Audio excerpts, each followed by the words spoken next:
سرزمین شادباغ. Assalamu alaikum, I'm Manar from Morocco and you're watching Moroccistani Reactions. In today's video, I'll react to a video by Ruhail Voice. Adam alayhi salam jannat se kya laaye the? Prophet Adam and Heaven Stones. Islamic stories by Ruhail Voice. So let's start the video. 1, 2, 3. بسم الله الرحمن الرحیم. آپ سبھی ناظرین کو Rohail voice channel میں دل کی گہرائیوں سے خوش آمدید اور خلوص بھرا سلام. اللہ پاک سے دعا کرتا ہوں کہ اللہ پاک آپ کی تمام جائز خواہشات کو پورا فرمائے، وسیع رزق اور آپ پر اپنی رحمتوں کے سایہ ہمیشہ برقرار رکھے. آمین. حضرت آدم علیہ السلام کو جب جنت سے زمین پر اتارا گیا تو لکھا ہے کہ حضرت آدم علیہ السلام جو وہاں سے چلنے لگے ہیں تو انہوں نے وہاں سے حجر اسود کو اٹھا لیا. حجر اسود کو بطور موڑے کے یعنی بیٹھنے کے لیے ایک سیٹ کے طور پہ حجر اسود کو بغل میں لے لیا اور زمین پر اتار دیے گئے.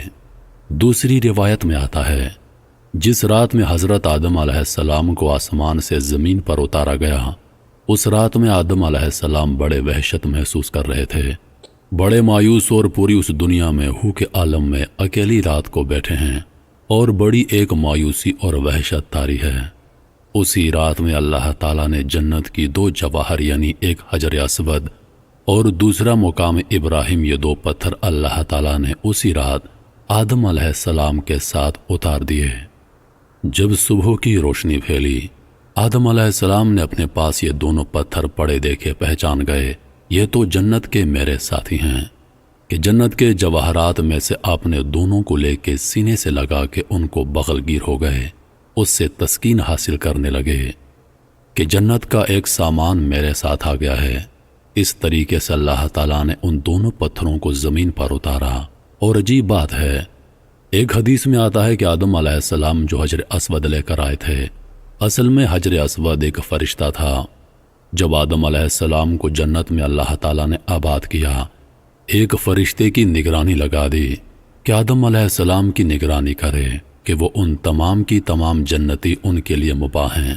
اس درخت کے پھل کو کھانے سے منع کیا گیا ہے تو تم اس کی نگرانی کرتے رہو کہیں آدم علیہ السلام اس درخت کا پھل نہ کھائیں.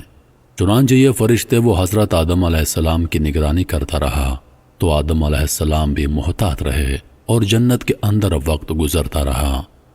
جب اللہ تعالیٰ کو منظور تھا کہ آدم علیہ السلام پھل کھائیں، یہی اللہ تعالیٰ کو منظور تھا، اللہ کے ہاں یہی ہونا تھا. یہاں پر اللہ تعالیٰ نے آدم علیہ السلام سے اس فرشتے کو اوجھل کر دیا، یعنی آدم علیہ السلام کو فرشتہ دائیں بائیں کہیں نظر نہیں آیا. تو جب یہ حضرت آدم علیہ السلام کو پھل کھانے کا موقع آیا تو انہوں نے آگے بڑھ کے اس پھل کو کھا لیا. جیسے ہی پھل کھایا تو اللہ تعالیٰ کے ہاں ظاہر ہے ایک خاص قسم کا غضب نازل ہو گیا. یہ تمہیں منع کیا گیا تھا، تو نے کیوں کھایا؟ تو اسی ہیبت اور دبدبے کے عالم میں اللہ تعالیٰ نے اس فرشتے کی طرف دیکھا. جب اس ہیبت کے عالم میں اس فرشتے کو دیکھا تو فرشتہ خوف سے پتھر بن گیا اور وہ حجر اسود کی شکل کے اندر قائم ہو گیا جس کو آدم علیہ السلام زمین پر لائے. اس کی تائید ایک دوسری صحیح حدیث ہوتی ہے.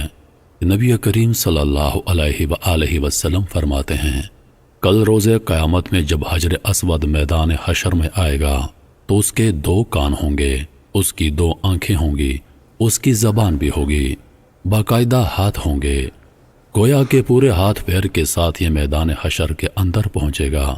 اور ساتھ ہی نبی کریم صلی اللہ علیہ وآلہ وسلم نے فرمایا کیونکہ حجر اسود اصل میں ایک فرشتہ تھا، وہاں اللہ تعالیٰ دوبارہ اس کو انہی اعضاء کے ساتھ ظاہر کریں گے اور وہاں پہنچ کر دنیا کے اندر ان کو بوسہ کرنے والے جو لوگ ہیں ان کے حق میں گواہیاں دیں گے. تو معلوم ہوا یہ حجر اسود ایک فرشتہ ہے کہ دنیا کے اندر جو لوگ ہیں جو اس کو بوسہ دیتے ہیں اور وہ تختی پر نوٹ ہو جاتا ہے کہ اس آدمی نے مجھے بوسہ دیا، اس کے گناہ معاف کر دیے گئے.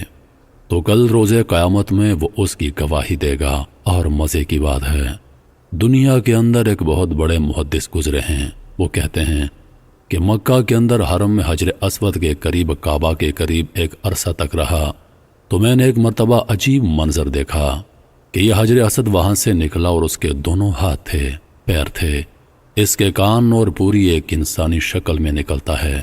وہ نکلا اور کافی ٹہلتا ہوا دوبارہ اسی جگہ قائم ہو گیا اور اسی طرح پتھر کی شکل اختیار کر دی۔ اس روایت سے تائید ہو گئی ہے کہ جو اس بہت بڑے محدث نے یہ نظارہ دیکھا تو معلوم ہوا کہ حدیث میں آتا ہے کہ جب حجر اسود کو حج یا عمرہ کرنے والا بوسہ دیتا ہے تو حقیقت میں وہ اللہ تعالیٰ سے مصافحہ کرتا ہے، اللہ سے سلام کرتا ہے، تو سلام کرنے کے نتیجے میں اللہ تعالیٰ اس کے سارے گناہوں کو معاف کر دیتے ہیں۔ جیسے خود دو ایمان والے جب آپس میں ایک دوسرے سے مصافحہ کرتے ہیں، حدیث میں آتا ہے کہ ان دونوں کے الگ ہونے سے پہلے، ان کے مسافے الگ ہونے سے پہلے اللہ تعالیٰ گناہوں کو معاف کر دیتے ہیں۔ تو وہاں حجر اسود کو مصافحہ گویا اللہ سے مصافحہ ہے۔ اللہ سے مصافحہ گناہ معاف نہ ہوں کہ یہ کیسے ہو سکتا ہے؟ اس سے اللہ تعالیٰ گناہوں کو معاف کر دیتے ہیں۔ تو یہ حجر اسود وہ فرشتہ ہے جو ہر بوسہ دینے والی کی تفصیلات کو نوٹ کر لیتا ہے۔ اللہ سے دعا ہے کہ اللہ ہمیں حجر اسود کا سلام، اس کا بوسہ لینے کی سعادت نصیب فرمائے، لیکن اس میں شریعت کا مسئلہ لکھا ہے کہ اس کے لیے آپ کسی دوسرے کو تکلیف دے کر اس کا بوسہ نہ لیں۔ تکلیف دے کر بوسہ لیں گے تو ظاہر ہے بوسہ لینا ایک مستحب عمل ہے، لیکن تکلیف دینا حرام ہے۔ حرام کام کر کے ایک مستحب حاصل کریں گے، اللہ تبارک و تعالیٰ کے آگے اس کی کوئی قیمت نہیں۔ اگر نہیں موقع تو دور سے استدلال کر لیں، استلام کر کے چوم لیں تو آپ کو وہی اجر ملے گا جو کہ دینے کے موقع پر ملتا ہے۔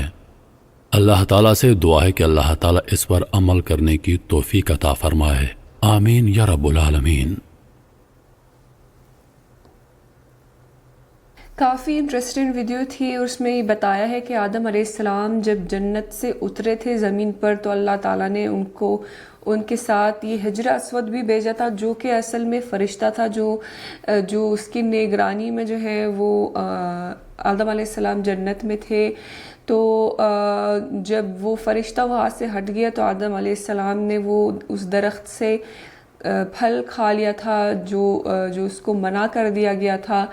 تو وہ اللہ تعالیٰ کے غصے سے جو ہے وہ فرشتہ جو ہے وہ پتھر میں تبدیل ہو گیا ہے۔ مجھے نہیں پتا یہ کہانی کتنی سچ ہے اور کس بیسس پہ یا کس ریفرنس سے جو ہے انہوں نے یہ سٹوری بتائی ہے، بٹ بہرحال کافی انٹرسٹنگ تھی اور مجھے اس کے بارے میں نہیں پتا تھا، تو کافی کچھ جاننے کو ملا ہے اس ویڈیو سے۔ اور یہ بھی بتایا ہے کہ حجر اسود کی اہمیت کیا ہے اور ان کا جو لوگ استلام اور تقبیل کرتے ہیں، جو بوسہ دیتے ہیں، تو قیامت کے دن جو ہے وہ فرشتہ جو کہ پہلے فرشتہ تھا اور دوبارہ سے فرشتے کی صورت میں آئے گا قیامت کے دن، اور وہ ان کی سفارش کرے گا، ان کے لیے شفاعت کرے گا۔ تو جو کہ بہت مشکل کام ہو گیا، آج اتنا رش ہوتا ہے وہاں پر مکہ میں کہ وہاں پر حجر اسود کا استلام کرنا اور تقبیل کرنا بہت مشکل کام ہو گیا ہے، اتنا رش ہوتا ہے وہاں پر۔ تو انہوں نے یہ بھی واضح کیا ہے کہ اس مستحب کام کرنے کے لیے حرام کام کرنا جو ہے یہ جائز نہیں ہے، اور آپ کو اس کا ثواب نہیں ملے گا اگر آپ دوسروں کو پریشان کر کے اور دھکا دے کر جو ہے وہاں پر پہنچنے کے لیے لوگوں کو دھکا دیں گے، تو اس کا جو ہے آپ کو وہ ثواب کی بجائے آپ کو گناہ ملے گا۔ تو بہتر یہ ہوگا کہ اگر آپ کو چانس نہ لگے وہاں پر پہنچنے کا، تو آپ دور سے جو ہے ہاتھ سے اشارہ کریں اس کی طرف، تو آپ کو وہی ثواب ملے گا۔ کافی انٹرسٹنگ ویڈیو تھی، آئی ہوپ کہ آپ سب کو پسند آئی ہوگی۔ ملتے ہیں انشاءاللہ نیکسٹ ویڈیو میں، چل دین اپنا بہت خیال رکھیے گا، فی امان اللہ۔